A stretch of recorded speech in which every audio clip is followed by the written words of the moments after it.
vamos a hablar de finanzas, vamos a hablar de dinero, vamos a hablar de prosperidad a la luz de la palabra. Contanos. Voy directamente al asunto.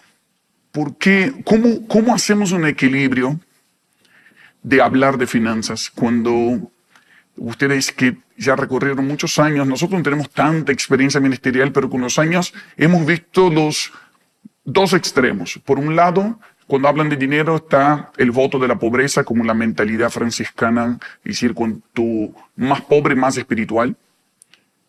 Y tenemos el otro extremo que afectó muchas naciones, la teología de la prosperidad, en el sentido de que era justamente el otro lado. Todo lo contrario. Si tenés mucho, sos espiritual.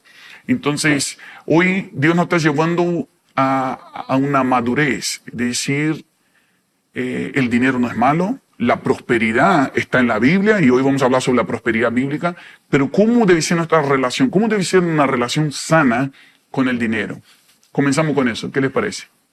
Muy buen tema. Yo creo que ahí la base con respecto al cómo nos relacionamos con el dinero tiene que ver un poco con cómo es nuestra mentalidad, nuestro sistema de creencias. O sea, ahí yo creo que es la base de las dos teologías que se fueron de un extremo al otro. De una u otra manera es la mentalidad de la persona y lo que está buscando. O sea, para poder tener sanidad o salud financiera no solamente es tener nuestras finanzas en orden, sino es que en cuerpo, alma y espíritu ciertas cosas, porque las finanzas atraviesan las tres cosas.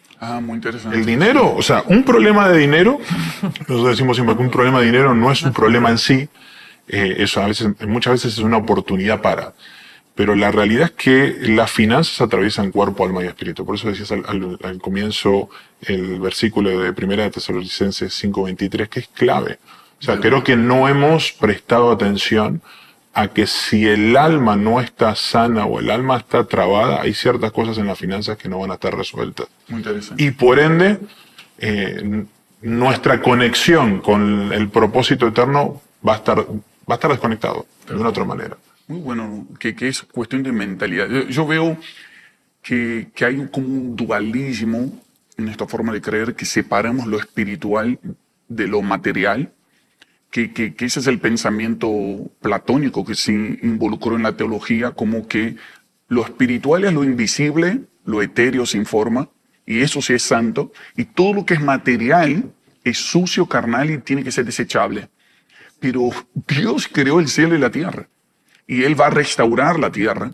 Dios creó el cuerpo y Él derramó de su espíritu sobre toda carne. Y cuando Dios se hizo carne, o sea, es tan importante para Dios la materia, que Él vino en carne para salvar toda carne, sí, y a la vez restaurar todas las cosas. Entonces, a veces nuestra concepción de que hablar de cosas materiales o financieras es carnal, es desechable y es menos espiritual, ya es un error de mentalidad, como estás diciendo. Y ese es uno de nuestros objetivos acá en hablar de salud, ¿no? Que tenemos una doctrina enferma, tenemos una concepción que con déficit de creencias equivocadas. Estamos completamente equivocados y necesitamos el lente de Cristo para ver desde las Escrituras, como siempre. Por ejemplo, el mismo ministerio de Jesús, alguien tiene que financiar, alguien tiene que trabajar. Entonces, Jesús trabajó como carpintero 30 años para 3 años de ministerio. Y hoy tenemos gente que se prepara 3 años en un seminario para estar 30 años esperando que de repente caiga de arriba. Pero qué bueno es comenzar a cambiar la mentalidad. Entonces, ese es nuestro punto central, me gusta mucho. ¿Cómo cambiar la mentalidad con revelación bíblica acerca de las finanzas? ¿Qué nos puede aportar? Hay algo que nosotros en el transcurso de este tiempo hemos aprendido y enseñamos mucho, y es la herramienta como el dinero como una herramienta. O sea, el dinero simplemente es una herramienta más que tenemos dentro de una caja de herramientas y que nosotros usamos cuando la necesitamos. Entonces, ¿qué pasa? Nosotros los seres humanos estamos demasiado concentrados en la herramienta. Entonces, va a utilizar el billete acá. Entonces, esta es la herramienta, pero la herramienta la tengo acá. Entonces, cuando yo tengo la herramienta aquí, yo no puedo ver qué hay alrededor, no puedo ver opciones, no puedo ver nada. Cuando en realidad esto tiene que estar metido en una caja y yo la saco cuando lo necesito. ¿Qué significa eso? ¿Cuál es mi rol frente al dinero? Entonces, yo estoy en contacto directo con el Padre, yo obedezco lo que Él me dice y el dinero simplemente acompaña lo que el Señor me está mandando a hacer a mí. Muy bueno eso. O sea, yo estoy, pero para eso nosotros tenemos que sacar la herramienta. Si yo tengo la herramienta todo el tiempo y a veces lo enseñamos como un martillo. Cuando el martillo lo tenemos todo el tiempo y vamos caminando con el martillo, es muy probable que nosotros vayamos a hacer daño con la herramienta. Muy bueno, muy bueno. En realidad, el martillo tiene que estar guardado y cuando yo necesito el martillo, yo lo saco y lo uso para el fin que fue creado. Entonces, el dinero tiene un fin y en realidad es acompañar los propósitos y el designio de Dios para cada una de las personas. Pero yo tengo que verme como el que da la orden al dinero de moverse. El que maneja la El herramienta. que maneja la herramienta. Muy Y bueno. me dedico con el jefe, con el real, con mi verdadero, socio, claro, mi el verdadero socio, jefe. pero mi jefe. ¿Quién Muy es mi bueno. jefe? Dios. Jefe del negocio, jefe de la casa, jefe de mi matrimonio, mi jefe. Muy En bueno. ese sentido, mi jefe me paga. Y yo cuando necesito, obedezco al jefe a su orden y simplemente saco Eso está bueno. para que me acompañe. No yo detrás del dinero. El dinero acompaña los propósitos de sí. Qué bueno que eso. Este es el asunto central. El dinero es un medio por lo cual logramos el fin de financiar el plan y la asignación que Dios nos dio. Tal cual. Muy bueno. No es un fin en sí mismo. Y es tremendo cuando Jesús pone Mamón a la misma altura que Dios. Ahí es una gran clave, porque ¿Quién es tu Señor? O sea, ¿quién pido permiso? ¿Quién usa quién? Entonces, el asunto de este billete que tengo acá, que espero que nadie se sienta incomodado ni que vea que es una ofensa a la Biblia tener el dinero al lado de la Biblia, porque en realidad esta Biblia costó dinero también, por ejemplo. Pero el asunto es, ¿dónde está el dinero? ¿En el bolsillo?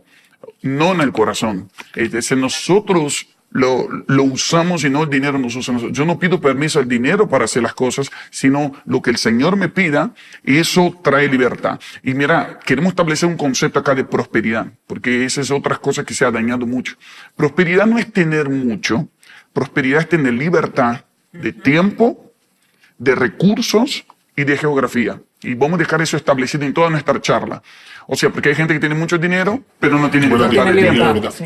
Hay gente que por ahí tiene poco dinero, por ejemplo, también afecta el poco dinero cuando yo no tengo libertad de recursos, cuando Dios te pide hacer algo y tienes que pedir permiso. Entonces, ¿cómo estoy trabajando mi mentalidad para financiar mi libertad? Y ojo que puede haber muchos que tengan mucho dinero, muchos recursos, pero no tengan la libertad de usarlo. Tal cual. Puede pasar también.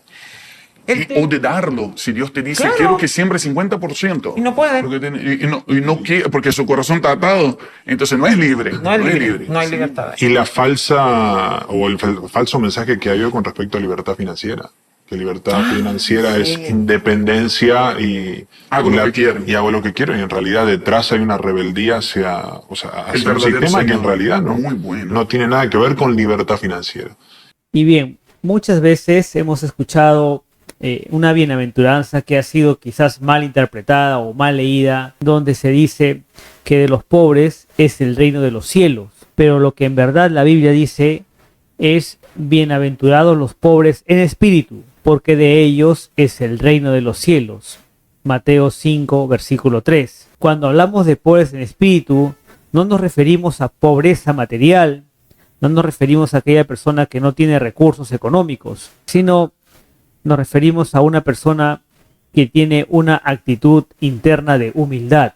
Por tal razón, consideramos que esta escritura ha sido mal interpretada, mal usada, mal enseñada. En 1 de Timoteo 6, versículo 10, se dice, porque la raíz de todos los males es el amor al dinero. Ojo, dice el amor al dinero, no dice el dinero, el cual, codiciando algunos, se extraviaron de la fe y fueron traspasados de muchos dolores. Entonces, ha sido en el transcurso de los años mal usada, tergiversada y enseñada de manera errónea el concepto de poder ser ricos o de poder lograr una estabilidad económica, una libertad financiera o de alguna forma tener posesiones materiales que nos brinden la oportunidad de poder tener una estabilidad económica para nosotros y para nuestra familia. Y por qué no hablar también acerca de dar